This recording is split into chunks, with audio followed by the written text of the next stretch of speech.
कहा गया हजरत आयशा के वारिसिन वो हजरत फातिमा रजी अल्लाह तआला अन्हा जिन्होंने वफात के टाइम फरमाया था कि मेरा जब इंतकाल हो जाए तो रात में मुझे दफन कर देना, रात में मुझे दफन कर देना और मेरी लाश के ऊपर एक चादर डाल देना ताकि मरने के बाद भी मोहम्मद की बेटी का कोई जिस्म ना देख पाए।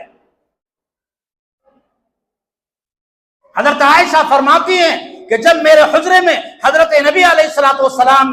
के कब्र मुबारक, हजरत अबू बकर सिद्दीक रज़ी अल्लाह तआला अन्हु के कब्र मुबारक थी तो मैं बगैर दुपट्टा के घर में रहा करते थे, लेकिन जब हजरत उमर फारूक रज़ी अल्लाह तआला अन्हु उसी में दफन कर दिए गए, चूंकि मेरे लिए गैर महरम थे, मैंने पर्दा करना शुरू कर दिया। वो हजरत फातिमा, वो हजरत आयशा जिन्होंने मरने के बाद भी हजरत उमर फारूक से पर्दा का एहतमाम किया, आज तो हम जिंदों से पर्दा का एहतमाम नहीं। हजरत उम्मे खल्लाद रज़ी अल्लाह तआला अन्हा, उनके शौहर भी शहीद हो गए, उनके बेटे भी शहीद हो गए, उनके भाई भी शहीद हो गए, पूरी चादर में लिपटी हुई नबी अलैहिस्सलातु वस्सलाम के पास तशरीफ लाई और पूछ रही सहाबा से कि मेरे हबीब कैसे है, मेरे हबीब कैसे है। लोगों ने कहा अजीब व गरीब हो, तुम्हारा शौहर भी शहीद है, तुम्हारा बेटा भी शहीद है, तुम्हारा भाई भी शहीद है, इस हाल में भी तुम लिपटी हुई आई हो। तो उन्होंने जो जुमला फरमाया था वो सोने के पानी से लिखने के काबिल है। फरमाया कि मेरा बेटा शहीद हुआ, मेरा भाई शहीद हुआ, मेरा शौहर शहीद हुआ, लेकिन मेरे हया शहीद नहीं हुई।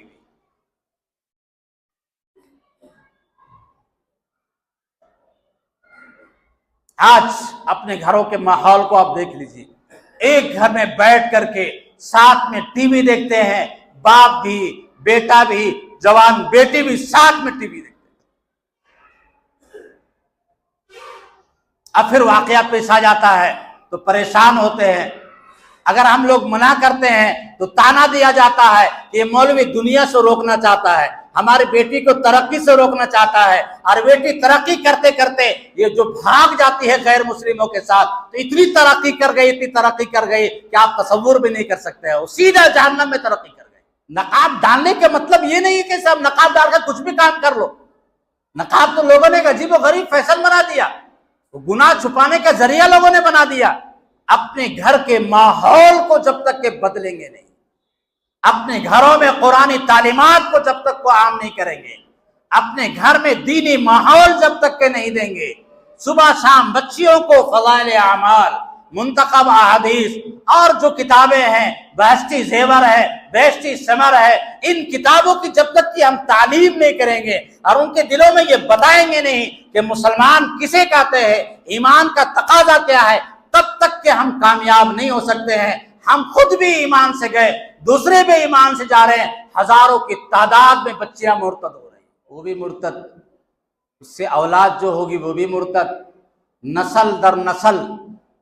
ईमान वाले के घर से कुफ्र का घर वाला पैदा हो रहा है। दीनी तालीम या दुनियावी तालीम से कोई रोकता नहीं है आपको, लेकिन मुसलमानों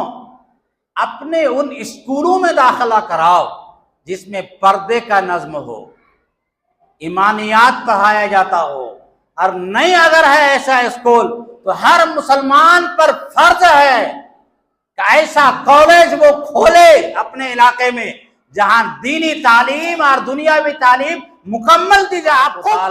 हम सबको दीनी तालीम के लिए फिक्रमंद बनाए, दीनी दुनियावी दोनों तालीम के लिए अल्लाह ऐसे इदारे के लिए नौजवानों को खड़ा करे, एक बड़ा सा यूनिवर्सिटी बन जाए। अल्लाह तबारक तआला कबूल फरमाए। व आखिरु दावाना अनिल हम्दुलिल्लाहि रब्बिल आलमीन।